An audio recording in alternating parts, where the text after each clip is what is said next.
হযরত আবু বকর সিদ্দিক রাদিয়াল্লাহু তাআলা জেনে রাখুন যার আব্বা জানের নাম হলো কুহাফা, আম্মা জানের নাম হলো সালমা উম্মুল খাইর। আমার হযরত আবু বকর সিদ্দিক রাদিয়াল্লাহু তাআলা যার বেলাদত শরীফ হলো 573 খ্রিস্টাব্দ অক্টোবর মাসে তার জন্ম, তার ইন্তেকাল হলো 604 খ্রিস্টাব্দ আগস্ট মাসের 22 তারিখ। কেউ বলেছেন সিদ্দিক আকবর হায়াত পেয়েছেন 61 বছর, কেউ বলেছেন 60 বছর। তবে আমার হযরত আবু বকর সিদ্দিক জন্মগ্রহণ করেছেন রাসূলের জন্মের 2 বছর পরে এবং তিনি ইন্তেকাল করেছেন রাসূলের ইন্তেকালের 2 বছর পরে। অর্থাৎ আমার নবী যতদিন হায়াত পেয়েছেন ঠিক তদ্রূপভাবে আমার আবু বকর সিদ্দিক তত বছর হায়াত পেয়েছেন। বড় করে বলেন সুবহান। শুধু বন্ধুর সাথে বন্ধুর ভালোবাসা আছে, ওনার জন্ম হচ্ছে রাসূলের জন্মের 2 বছর পরে, ইন্তেকাল রাসূলের ইন্তেকালের 2 বছর। এদিকেও মিল আছে না নাই? আছে। আমার হযরত আবু বকর সিদ্দিক রাদিয়াল্লাহু তাআলা তিনি ইসলাম ধর্ম কবুল করেছেন। তিনি এমনি করেন নাই।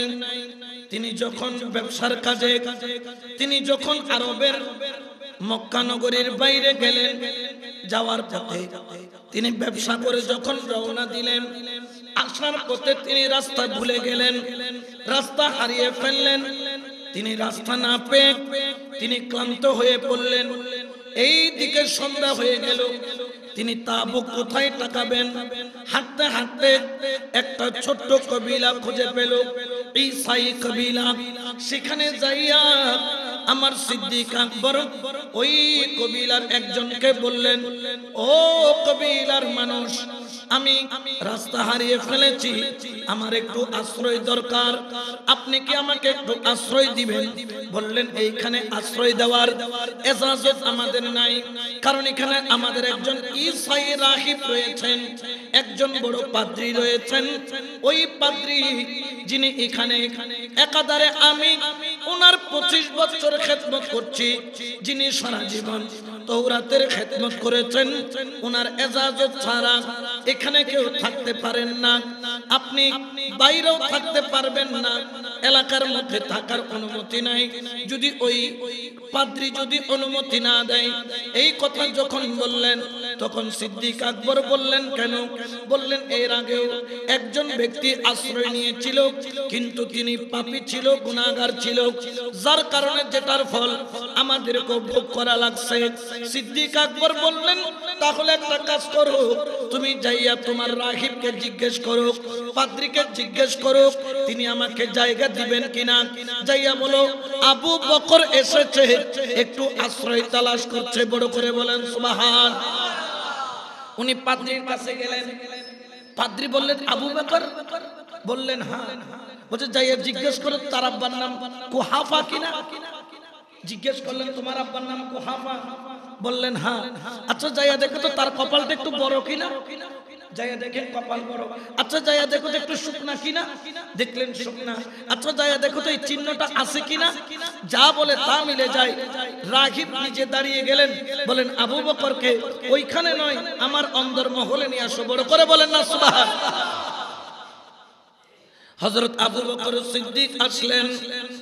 আসার পরে রাগিব ওই পাদ্রী যিনি তার কিতাবের জ্ঞান রাখতেন, তিনি সিদ্দিক আকবর রাদিয়াল্লাহু তাআলা ওনার কপালে একটা চুমা দিলেন, হাতে একটা চুমা দিলেন, বললেন, কিছু যদি মনে না করেন, আমি পাদ্রী আপনাকে আমিরুল মুমিনিন আবু বকর সিদ্দিক নামে ডাকতে চাই। সুবহানাল্লাহ।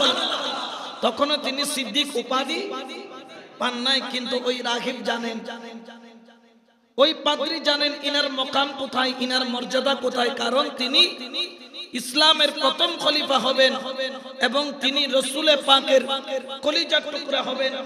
রাসূলের কোনো ছায়া নাই, কিন্তু অনেকে বলেছেন রাসূলের ছায়া আছে, ছায়ার নাম কি? বলে রাসূলের ছায়ার নাম হলো আবু বকর সিদ্দিক। উচ্চ আওয়াজে বলেন না সুবহানাল্লাহ। অর্থাৎ যিনি রাসূলের সাথে ছায়ার মতো লেগে থাকতেন, বড় করে বলেন না সুবহানাল্লাহ। হযরত আবু বকর সিদ্দিক রাদিয়াল্লাহু তাআলা অবাক হয়ে গেলেন।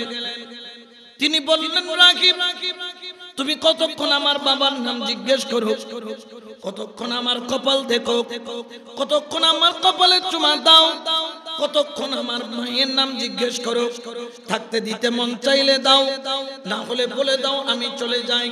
তখন রাগীব বললেন, এটার পিছনে একটা রহস্য আছে। বললেন, রহস্য কি? ওরে আবু বকর, তোমাকে দেখে মনে হয় আখেরি নবী দুনিয়ার মধ্যে তশরিফ এনেছেন। তোমার বয়স দেখে মনে হয় তিনি ইসলামের দাওয়াত শুরু করে দিয়েছেন। ও আবু বকর, তুমি মুসলমানদের মধ্যে, বয়স্কদের মধ্যে সর্বপ্রথম মুসলমান হবা। বড় করে বলেন সুবহানাল্লাহ। অর্থাৎ আমার নবীর কথা আবু বকরকে আগে কি করে দেওয়া হয়েছে? বলে দেওয়া। আবু বকর সিদ্দিক আগাও বুঝে নাই, গোরাও বুঝে না, খতিবে কি হতে। ইনি কি বলতেছেন? কি আখেরি নবী, কি আখেরি নবী, কি শেষ নবী, এগুলা যখন বলতেছেন, বলার পরে হযরত আবু বকর সিদ্দিক রাদিয়াল্লাহু তাআলা তিনি সেখানে রাত্রি যাপন করে আর দেরি করেন নাই, সোজা মক্কায়ে মুকাররমার দিকে চলে আসলেন। বড় করে বলেন না সুবহানাল্লাহ। তিনি মক্কায়ে মুকাররমায় চলে আসলেন। মক্কায়ে মুকাররমায় আয়েশা হযরত আবু বকর সিদ্দিক রাদিয়াল্লাহু তাআলা তিনি মক্কায়ে মুকাররমায় ঢুকে সর্বপ্রথম দেখা হলো আবু জাহেল নামের কুলাঙ্গারের সাথে। আবু জাহেলের সাথে মুলাকাত করলেন। আবু জাহেল, এলাকার খবর কি? বলে খবর ভালো। আবার জিজ্ঞেস করে, আবু জাহেল এলাকার খবর কি? বলে সব খবর তো ঠিক আছে, সবকিছু ঠিকঠাক মতো চলতেছে। বললেন, হ্যাঁ, তবে জানো জানো আবু বকর, গত কিছুদিন যাবত আমাদের এই মক্কার মধ্যে ওই যে আল আমিন রয়েছে, তিনি আমাদের সকলকে বলছেন তিনি নাকি আল্লাহর পয়গম্বর, তিনি নাকি আল্লাহর রাসূল।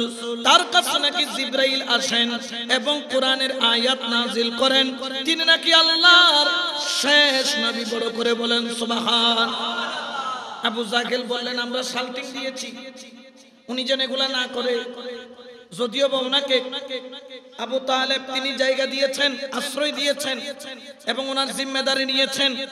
উনি যদি ওনার জিম্মেদারি তুলে নেয়, তাহলে দেখা যাবে আমরা যে কোনো উপায়ে আমরা ওনাকে দমন করে ফেলব। আবু বকর সিদ্দিক কথা বলে নাই। তিনি বললেন, আমি একটু ক্লান্ত, আগে ঘরে যাব, বিশ্রাম নিব। আবু বকর সিদ্দিক ঘরে আইসা গোসলটা করেই সোজা দয়াল নবীর দরবারে চলে গেলেন। কারণ 16 বছর বয়স থেকে তিনি আমার নবীর বন্ধু ছিলেন, আমার নবীর সাথী ছিলেন, আমার নবীর সঙ্গী ছিলেন। বড় করে বলেন না সুবহানাল্লাহ। ঘরে গেলেন, দেখে রাসূল ঘরে নাই। রাসূল কোথায়? পাহাড়ে নির্জনে আল্লাহর ইবাদত করছে। তখন সিদ্দিক আকবর সেখানে দৌড়াইয়া গেলেন।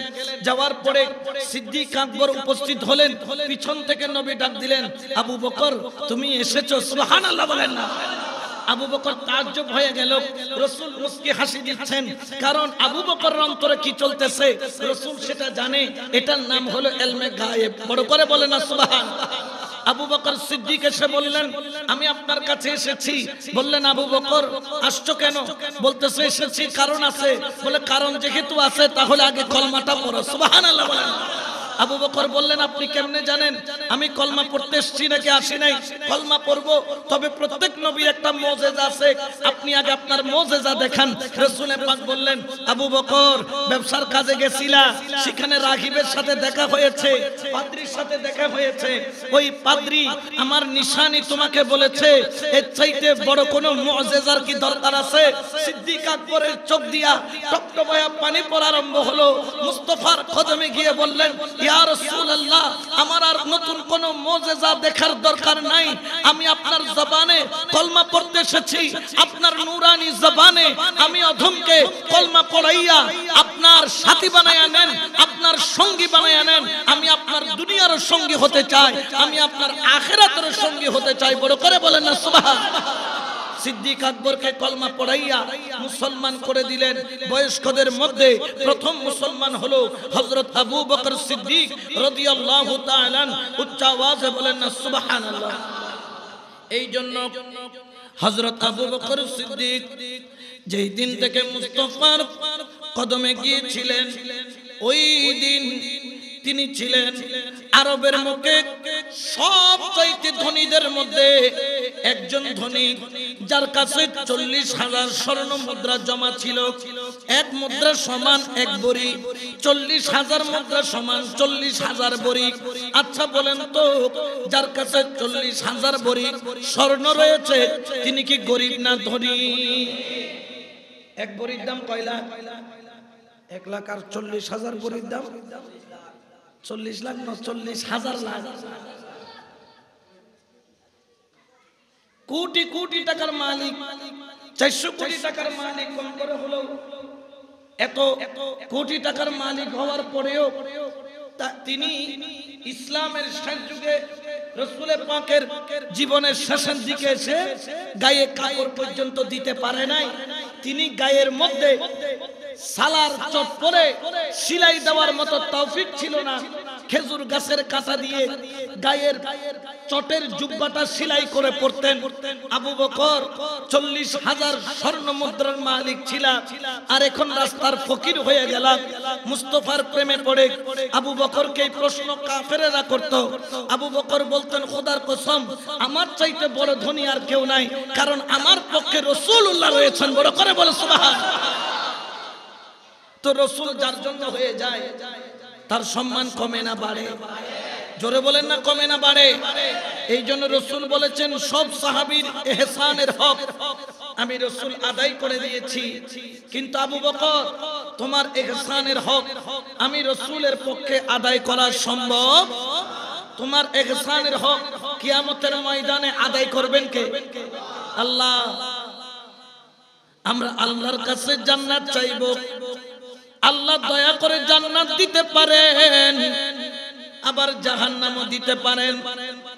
কিন্তু একজন ব্যক্তি হবে ভিন্ন, যার নাম হলো আবু বকর, যাকে আমার আল্লাহ ডেকে বলবেন শুধু জান্নাত দিবেন তাই নয়, আল্লাহর কুরবত দিবেন তাই নয়। আমার আল্লাহ আবু বকরকে ডেকে বলবেন, আবু বকর বলো বলো বলো বলো, আমি তোমাকে এত কিছু দিয়েছি, তুমি রাজি হয়েছো কিনা? তুমি আবু বকর যতক্ষণ রাজি হবে না, আমি আল্লাহ ততক্ষণ তোমার নিয়ামত বাড়াইতে থাকবো, বাড়াইতে থাকবো, বাড়াইতে থাকবো। বড় করে বলেন সুবহানাল্লাহ। এই জন্য সিদ্দিক আকবরের মতো আশিক হওয়া এটা আমাদের পক্ষে সম্ভব নয়, কিন্তু চেষ্টা করা সেটা অসম্ভব। ওনার সমান তো কিয়ামত পর্যন্ত কেউ হতে পারবে, কিন্তু ওনার মতো হওয়ার চেষ্টা করার দরকার আছে না নাই? জোরে বলেন না আছে না নাই? আছে। যখন তুমি রাসূলের হয়ে যাও তখন তুমি শুধু রাসূলের নও, আল্লাহ তোমার হয়ে যায়, দুনিয়াটাও তোমার হয়ে যায়, কুল কায়নাত তোমার বনে যায়। কি মুহাম্মদ সে ওফা तूने तो हम तेरे हैं, कि मुहम्मद से वफा सल्लल्लाहु अलैहि वसल्लम, तूने तो हम तेरे हैं, ये जहां चीज है क्या लौह कलम भी तेरे हैं। सला दुनिया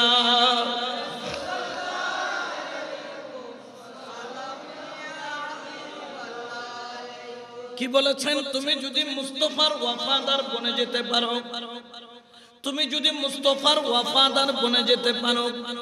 ওয়াফাদার কাকে বলে? যে সমস্ত অবস্থায় মুর্শিদের প্রেমকে সবার আগে রাখে। ওয়াফাদার কাকে বলে? নিজের জীবন বিপন্ন করে, কিন্তু মুর্শিদের প্রেম আগে রাখে। ওয়াফাদার কাকে বলে? হিজরতের রাতে যিনি মুস্তাফার জন্য আপনার দরজার সিটকিনি ধরে দাঁড়িয়ে থাকে 3 দিন 3 রাত। কেমন ওয়াফাদার! দয়াল নবীর টোকা দেওয়ার আগে আর সিদ্দিক আকবর দরজা খুলে দাঁড়িয়ে যায়। কেমন দাঁড়িয়ে যায়? আবু বকর রাতে বাজে 3টা, একটা মানুষ ঘুম থেকে উঠতে টোকা দেওয়ার সাথে সাথে উঠতে তো কম করে 10-15 সেকেন্ড সময় লাগে। আমি শুধু টোকা দিব। এক রাওয়ায়াতের মধ্যে আছে টোকা একটা দিয়েছেন, আরেক রাওয়ায়াতের মধ্যে আছে টোকা দেয় নাই। মুস্তাফার কদমের আওয়াজ শুনে আবু বকর দরজা খুলে দাঁড়িয়ে গেলেন। আবু বকর বলেন, ইয়া রাসূলুল্লাহ, আপনি বলেছিলেন সফর করতে হবে। ওই দিন থেকে আমি ঘুমাই নাই, ওই দিন থেকে দরজা ছাড়ি নাই। দিনে হলে উঠানে বসে থাকতাম, রাত্রে হলে সিটকিনি ধরে দাঁড়িয়ে থাকতাম। এটার নাম হচ্ছে ওয়াফাদারি।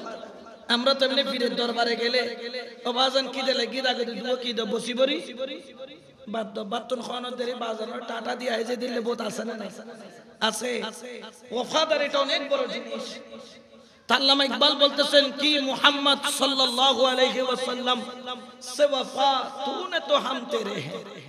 যদি সত্যিকার ওয়াফাদার বনতে পারো মুস্তাফার, আমি ইকবাল শুধু তোমার নয়, ये जहां चीज है क्या লৌহে কলম भी तेरे हैं। এই দুনিয়া তো কিছু নেই, আল্লাহর লৌহ কলম পর্যন্ত তোমার পিছনে পিছনে দৌড়াবে। সুবহানাল্লাহ। আমরা আল্লাহকে রাজি করার জন্য পাগল, কিন্তু কিয়ামতের ময়দানে আল্লাহ পাগল হবেন আবু বকরকে রাজি করার জন্য। আবু বকর তুমি রাজি হইছো? কারণ আমার বন্ধু বলেছেন সবার ইহসানের হক আদায় করেছে, কিন্তু তোমার ইহসানের হক আমার বন্ধু আদায় করে নাই, আমি আল্লাহর জিম্মেদারিতে ফেলেছি। আবু বকর তুমি যতক্ষণ রাজি হবা না ততক্ষণ আমি তোমাকে দিতেই থাকবো, দিতেই থাকবো, দিতেই থাকবো। আবু বকর সিদ্দিক নিতেই থাকবেন, নিতেই থাকবেন। উচ্চ আওয়াজে বলেন না সুবহানাল্লাহ। কেমন রাজি আল্লাহ আবু বকর সিদ্দিকের উপর একটা ওয়াকিয়া বলি। একদিন রাসূল পাক তার একটি আংটি মুবারক, আগের যুগে সিল দিত আংটি দিয়ে, আংটির সিল দেখে বুঝতে পারতো এটা কার সিল। তো রাসূল তার একটা সিল বানাচ্ছেন, সিলের মধ্যে আবু বকর সিদ্দিককে বলেন, আবু বকর আংটির উপরে তুমি একটা সিল খোদাই করো, সেই সিলের নাম হচ্ছে লা ইলাহা ইল্লাল্লাহ। যদিও বা আমাদের এখন মাঝে মধ্যে আমাদের খুব লজ্জা লাগে, মসজিদের মধ্যে যখন আদ্য হয় তখন উজুরেরা তা কি ফরাদ দেয়? অঁড়ি ফরাদ দেয়, স্বর্ণের অঁড়ি, স্বর্ণের আংটি পরায়। এরকম আছে না নাই? স্বর্ণের আংটি পরা মুসলমানদের জন্য হালাল না হারাম? মাঝে মধ্যে লজ্জা লাগে আমাদের। পুরুষকে আংটি পরানো হচ্ছে, মুসলমান পুরুষকে আংটি পরানো হচ্ছে মসজিদ আকদের মধ্যে। আমাদের কথা হুজুর অনাথ ফরা হয়তো তোমার গো তুমি ফরাও গই, কারণ পুরুষের জন্য তো মুসলমান পুরুষের জন্য আংটি পরা হারাম। তবে হ্যাঁ জায়েজ আছে, যদি আপনি সফরে যান, কোনোখানে আপনি সফরে গেলেন, তাও 4 আনা পরিমাণ, 4 আনা একটা শব্দ আছে না, আংটির ওজন 4 আনা পরিমাণ একটা আংটি আপনি সাথে রাখতে পারবেন। কারণ যদি সফর অবস্থায় কোনো বিপদে পড়ে যান, যাতে আপনি আংটিটা বিক্রি করে আপনি এটা দ্বারা আপনার বাড়িতে আবার ফেরত আসতে পারেন। এই পর্যায়ে কোনো আকদের মধ্যে আংটি দেওয়া, আকদের মধ্যে স্বর্ণের আংটি দেওয়া, এগুলা কিন্তু ইসলামের মধ্যে কি নাই, বৈধতা নাই। হ্যাঁ আপনি স্বর্ণ ছাড়া অন্য আংটি ব্যবহার করতে পারবেন, বিভিন্ন পাথরের আংটি ব্যবহার করতে পারবেন, কারণ পাথরের মধ্যে কিছু গুণাগুণ আছে। তো এই জন্য আমরা যারা মেয়ে ছেলে বিবাহ দিব, মেয়েদেরকে দেওয়া যায়, কারণ মেয়েদের জন্য জাহাব স্বর্ণ পরা কি আছে, জায়েজ আছে।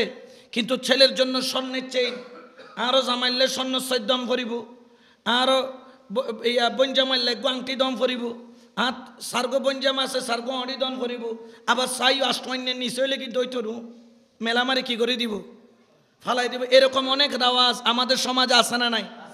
আবার আমাদের ছেলেরাও যারা আংটি না হইলে কিন্তু রাগ করে, তোমার বাপ আরো স্বর্ণের অড়ি দিই নে, এরকম বলে বলে বিভিন্ন ধরনের ঘরের বিবিকে আপনার আঘাত করে কথা দিয়ে।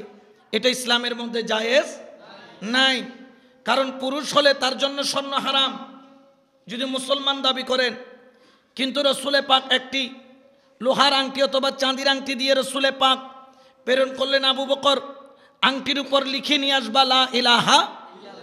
আবু বকর সিদ্দিক আংটি লিখাইতে যায়, কিন্তু মনের মধ্যে কোনো শান্তি নাই। আবু বকর মনে মনে তুমি কি ভাবতেছ আমরা একটু শুনতে চাই।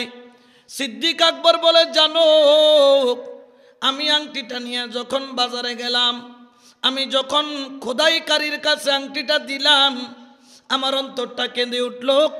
আল্লাহর নামটা লেখা হচ্ছে, কিন্তু আল্লাহর বন্ধুর নামটা কেন লেখা নাই? আমি সহ্য করতে পারলাম না। আমি বললাম, ও খোদাইকারী, তুমি এইখানে লিখে দিবা লা ইলাহা ইল্লাল্লাহু মুহাম্মাদুর রাসূলুল্লাহ সাল্লাল্লাহু আলাইহি ওয়াসাল্লাম। সুবহানাল্লাহ। রসুল বলেছেন শুধু লা ইলাহা ইল্লাল্লাহ। আর সিদ্দিক আকবর নবীর নামটা কি করে দিল? হযরত নবী মাইলে মারক, ফিড়িলে ফিড়ক, গেল দিলে গেল দক। আয় আবু বকর আল্লাহর নাম তো নবীর নাম শুধু করে তিতেন। তাহলে মোহাব্বত আছে না নাই? এখন আংটিকার কি করলেন, সুন্দর করে কলমা শরীফটা লিখে আংটিটা প্যাকেট করে রাখছেন। যখন আবু বকর বাজার করে যাওয়ার সময় বলে আংটি দাও, কমপ্লিট বলে ফুল কমপ্লিট, নিয়ে আর চেক করেন নাই, পকেটে নিয়ে সোজা রসুলের দরবারে নিয়ে গেলেন। রসুলের হাত মুবারকে আংটিটা দিলেন। রসুলে পাক আংটিটা নিয়ে খুলে অবাক হয়ে গেলেন। যখন অবাক হয়ে গেলেন, আবু বকর সিদ্দিক মনে মনে ভাবলেন, এখানে রসুলের নাম লাগানোতে রসুল বড় নারাজ হয়েছেন। রসুলের মুখ গম্ভীর হয়ে গেল। রসুল আবু বকরকে ডাক মারে, আইনা আবু বকর, আবু বকর কই?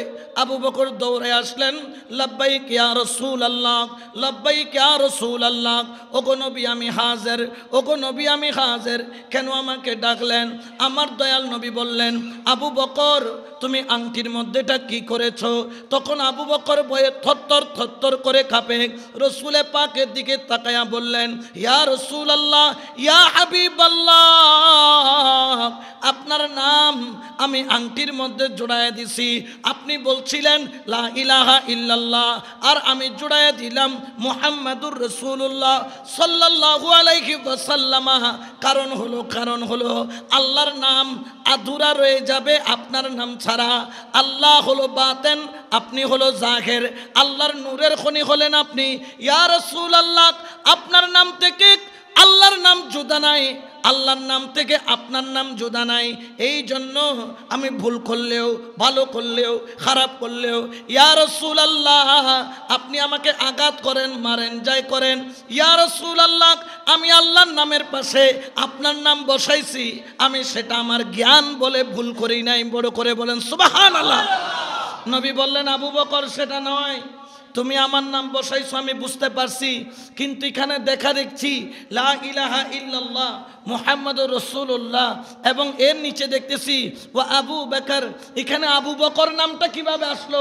আবু বকর জিব্বায় কামড় দিয়ে বলে, ইয়া রাসূলুল্লাহ, আল্লাহর জাতের কসম আমি আমার নাম এই আংটির মধ্যে বসাই নাই। খুদ আল্লাহ পাক বললেন, জিব্রাইল তাড়াতাড়ি বন্ধুর কাছে যাও, বন্ধুকে গিয়া বলো আল্লাহর নাম বসাইছে রসুল, রসুলের নাম বসাইছে আবু বকর, আর আবু বকরের নাম বসাইছে আমি আল্লাহ। বড় করে বলেন না সুবহান। বসাইছেন কে? আল্লাহ। কেমন মোহাব্বত! এইটাকে বলে মোহাব্বত, এটাকে বলে ভালোবাসা। এটা আল্লাহ সবাইকে দেয়। এই জন্য এই একটা আংটি থেকে বোঝা যায় আল্লাহ আবু বকর সিদ্দিককে কত ভালোবাসেন। কারণ কুলিন কুনতুম তুহিব্বুনাল্লাহ ফাত্তাবিউনি ইউহিব্বুকুমুল্লাহ ওয়া ইয়াগফিরু লাকুম যুনুবাকুম ওয়াল্লাহু গফুরুর রহিম। ও বন্ধু বলো, কেউ যদি আমি আল্লাহর সাথে প্রেম করতে চাই, মোহাব্বতের রিশতা রাখতে চাই, সে যেন আপনি বন্ধুর সাথে মোহাব্বতের রিশতা জোড়ায়া দেয়। আপনি বন্ধুর ইত্তেবা করে, আপনি বন্ধুর অনুসরণ করে। যেই ব্যক্তি আপনি বন্ধুকে ভালোবাসবে, আপনার ইত্তেবা করবে, ইউহিব্বুকুমুল্লাহ, সেটা হয়ে যাবে আল্লাহর ভালোবাসা। সুবহানাল্লাহ। জিকির করলেন নবী, নবী খুশি হয়ে গেলেন কে? আল্লাহ। মোহাব্বত করলেন নবীকে, রাজি হয়ে গেলেন কে? আল্লাহ। তো এটা কি আমার কথা না আল্লাহর কথা?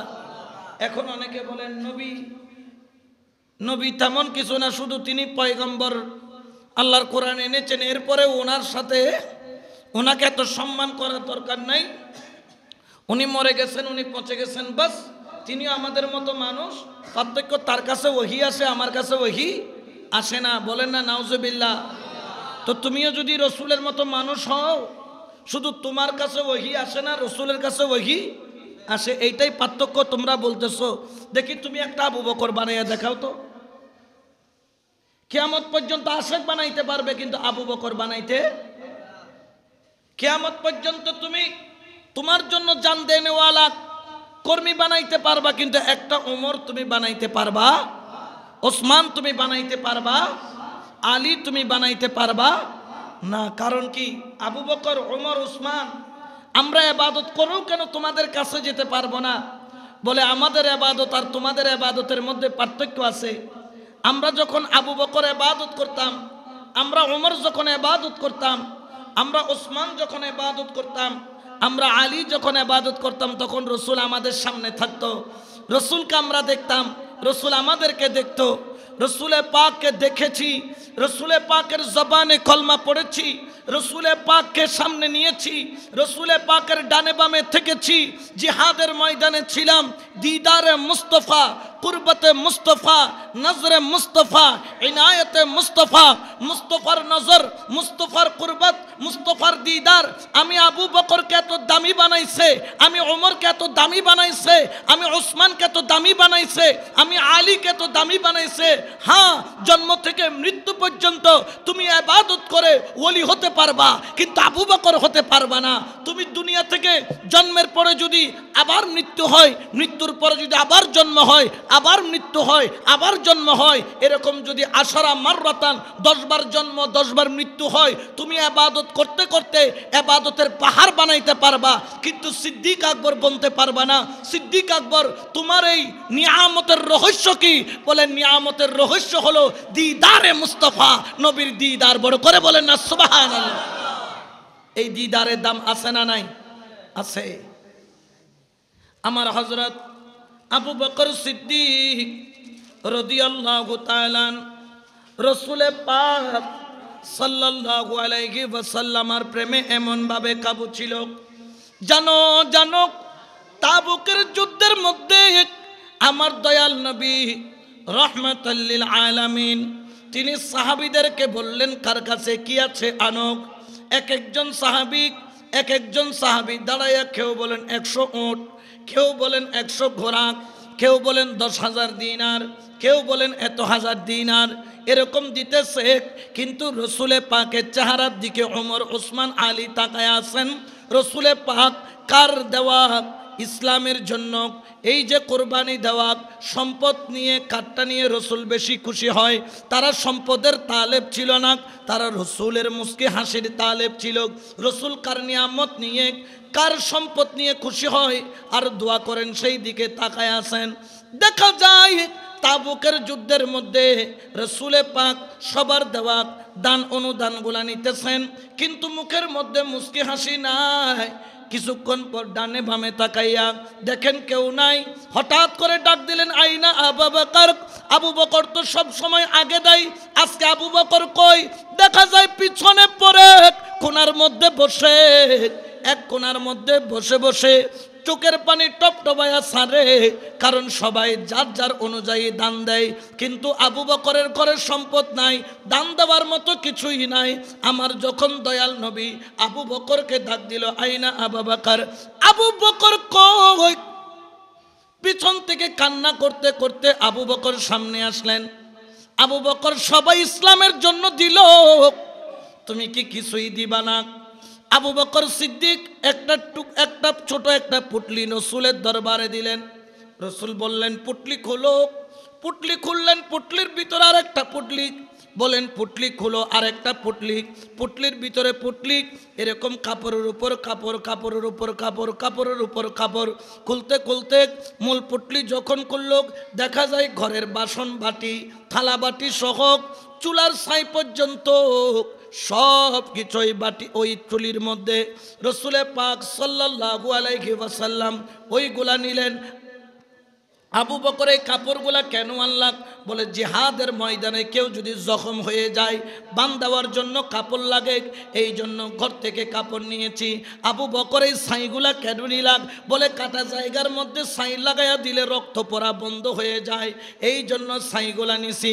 আমার আবু বকর সিদ্দিক কান্না করতেছেন, কারণ সবাই সম্পদের পাহাড় দিছে। তখন মনে মনে অনেকে বলতেছেন প্রত্যেকবার আমার রোল নাম্বার 1 হইতো, অর্থাৎ আবু বকরের রোল নাম্বার 1, দান করার মধ্যে রোল নাম্বার 1। ওমর মনে করলেন আজকে আমি আবু বকরকে ফেল করে দিছি, আমি ওমর 1 হব। ওসমান মনে করলেন মনে মনে আমি ওসমান 1 হব। সাহাবারা যারা আবু বকর থেকে বেশি দিয়েছেন সিদ্দিক আকবরকে হারাইতে পাইরা তারা বড় খুশি হলেন দানের ক্ষেত্রে। আমার আবু বকর সিদ্দিক চোখের পানি ছাড়ে। আমার দয়াল নবী তো সাহাবায়ে কেরামের অন্তরের খবর জানে। ডাক দিয়া বললেন, ওরে আবু বকর, তুমি ঘরের মধ্যে কি রাইখাছো বলো। আমার আবু বকর সিদ্দিক চোখের পানি ছাইরা বলেন, ইয়া রাসূলুল্লাহ, আমার সবচাইতে দামি সম্পদ, আমার সবচাইতে মূল্যবান সম্পদ আমি আমার ঘরের মধ্যে রাইখাছি। সাহাবারা অবাক হয়ে গেল, আবু বকর দামি সম্পদ ঘরের মধ্যে রাইখাছে, আর চুলার ছাই গটি বাটি পুরান কাপড়গুলা নবীর কদম আনছে। আবু বকর দামি সম্পদ কি? চোখের পানি ছাইরা বলেন, ইয়া রাসূলুল্লাহ, আমার বিবিকে 1 কাপড়ে, আমার সন্তানকে 1 কাপড়ে, আমার নাতিকে 1 কাপড়ে, আমি আবু বকর সালার শট গায়ে দিয়া 1 কাপড়ে থাইকা ঘরে যা যা ছিল আপনার কদমে নিয়ে আসলাম। আমার সবচাইতে দামি সম্পদ আমার ঘরে রাইখা আসলাম। আল্লাহর পরে সবচাইতে বড় দামি সম্পদ যিনি, তিনি হলেন আমার দয়াল নবী। বড় করে বলেন সুবহান। ইয়া রাসূলুল্লাহ, আপনার প্রেম ভালোবাসা এটাই হলো আমার কাছে সবচাইতে দামি সম্পদ। এই প্রেমের দাম আছে না নাই? এই জন্য শায়র বলেন, মদিনা মদিনা আসে কম মিনের ঠিকানা, বলো না মদিনা মদিনা আসে কবে। হায় হায় দিদার চেয়ে কাঁদো তোমরা, দিদার চেয়ে কাঁদো তোমরা, হও না নবীর দিওয়ানা। মদিনা মদিনা আসে কো মুমিনের ঠিকানা, বলো না মদিনা মদিনা আসে কো মুমিনের ঠিকানা। সালাতুন ইয়া রাসূলুল্লাহ আলাইকুম। হযরত আবু বকর সিদ্দিক তিনি রসুলে পাকের ইন্তেকালের পরে তিনি যতদিন হায়াত পেয়েছিলেন জীবনে কখনো মুস্কি হাসি দেন নাই, মুস্কি হাসি দেন নাই। যেই দিন থেকে রসুলে পাক দুনিয়া থেকে পর্দা নিয়েছে ওই দিন থেকে জীবনে কখনো মুস্কি হাসি হাসেন নাই। মনটা গম্ভীর থাকতো, ফুফায়া ফুফায়া ঘরের কোনায় বসে কাঁদত। আবু বকর এরকম কেন কান্দক? আবু বকর সিদ্দিক বলেন, রসুল ছাড়া এই দুনিয়া আমার আর ভালো লাগে না। আত্মহত্যা করা যদি মহাপাপ না হইতো হোক, আমি আবু বকর দুনিয়ার মধ্যে 1 সেকেন্ডও থাকতাম না। কারণ রসুল ছাড়া এই দুনিয়া আবু বকরের কাছে যন্ত্রণার মতো মনে হয়। এই জন্য আমার দয়াল নবী ইন্তেকালের 2 বছরের মাথায় আবু বকর সিদ্দিক ও দুনিয়া থেকে পর্দা নিয়ে যায়। সুবহানাল্লাহ।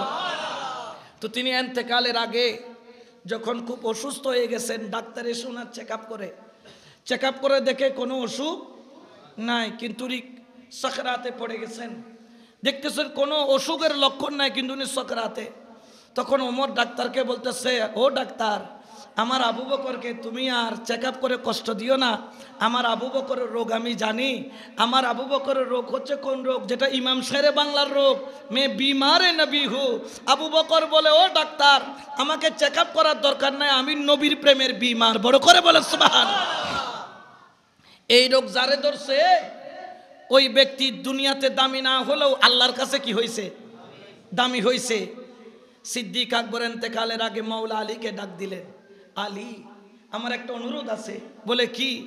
আমি জানি রসুলের পাকের এন্তেকালের পরে রসুলের গোসল দিয়েছিলে তুমি।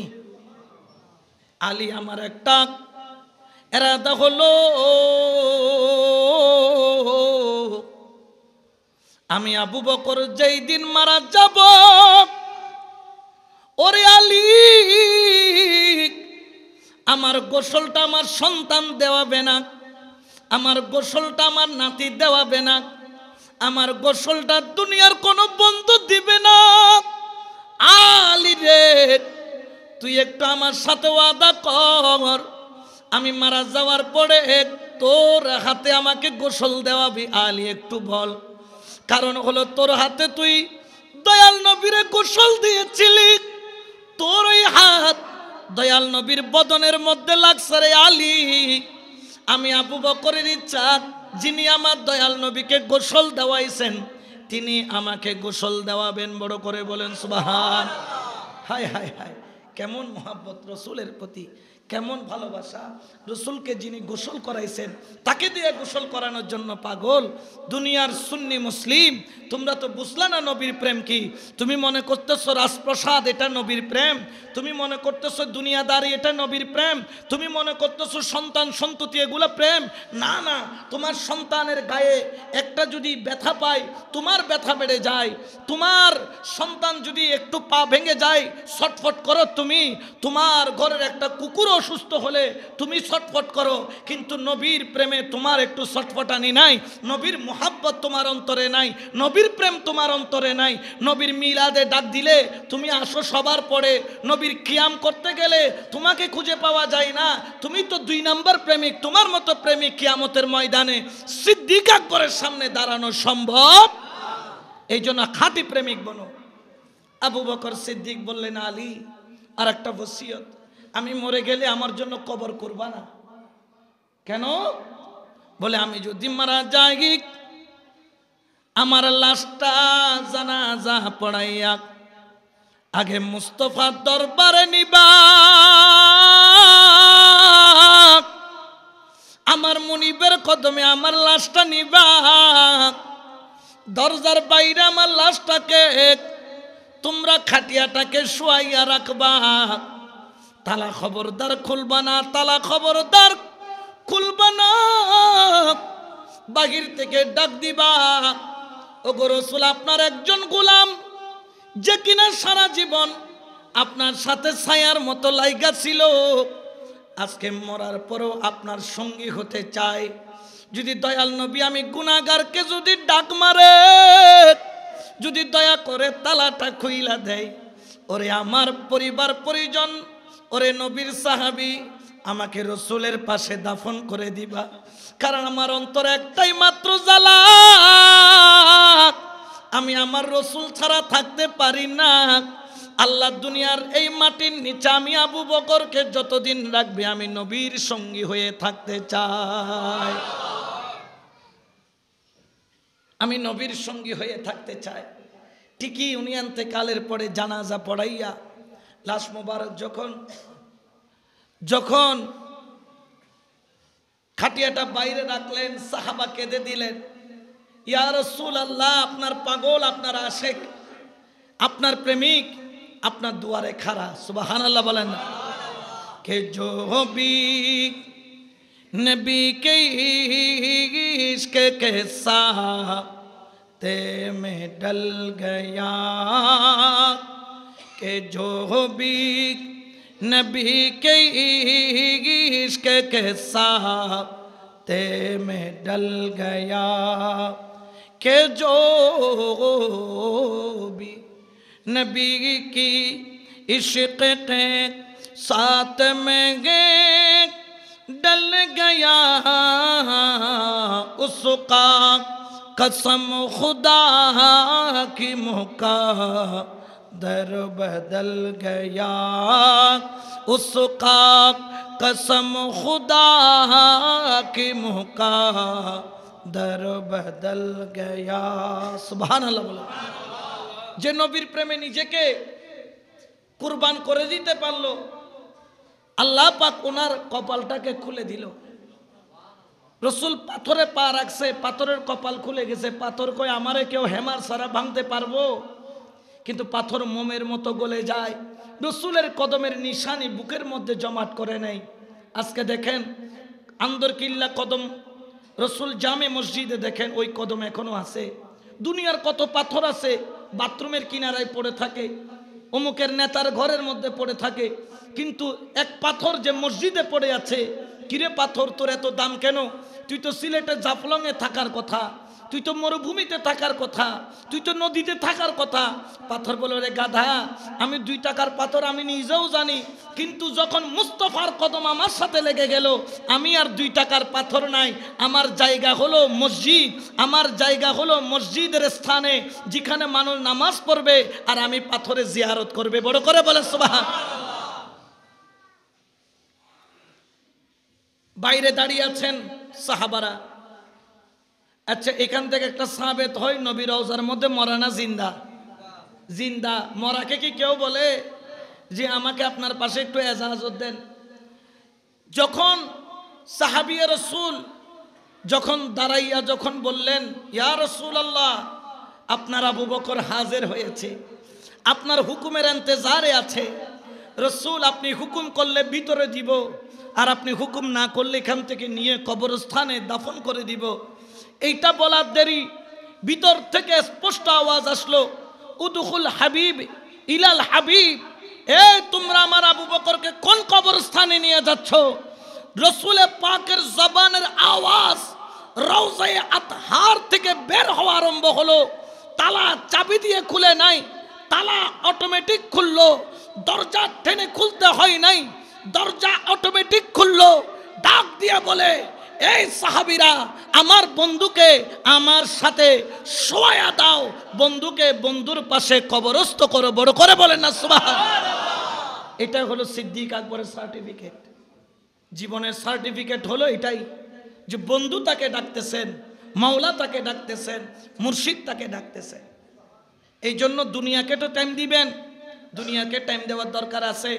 ছেলে সন্তান পরিবার পরিজন এগুলার জন্য দুনিয়াতে সময় দেওয়ার দরকার আছে, কিন্তু খেয়াল রাখবেন দুনিয়াকে টাইম দিলেন, আল্লাহকে টাইম দিলেন না। দুনিয়াকে টাইম দিলেন, রসুলকে টাইম দিলেন না। এই যেখানে আসছেন এটা কাকে টাইম দেওয়ার জন্য? নামাজ শেষের পরে মিলাদ কিয়াম হয় না? এটা বোধকে নগরী যাইবি, বোধকে তো মোনাজাত নগর, এত শরম লাই। এটা যাতে নামাজ সালাম ফিরে দে কতন ইন্দিয়া হাঁড়ি হাঁড়ি যার গই, একবারে বেহাইয়ে বেসরম। আল্লাহ কেন তার শরম বলতে কিছু নাই দেখুন, এত বড় বেহাইয়া এত বড় বেসরম আর ন দেখি। অন্তত পক্ষে জুমার পরে মোনাজাতটা করেন, এর চাইতে বড় বেহাইয়ার আছে? তুমি কার দরবারে আসছো? আল্লাহর দরবারে।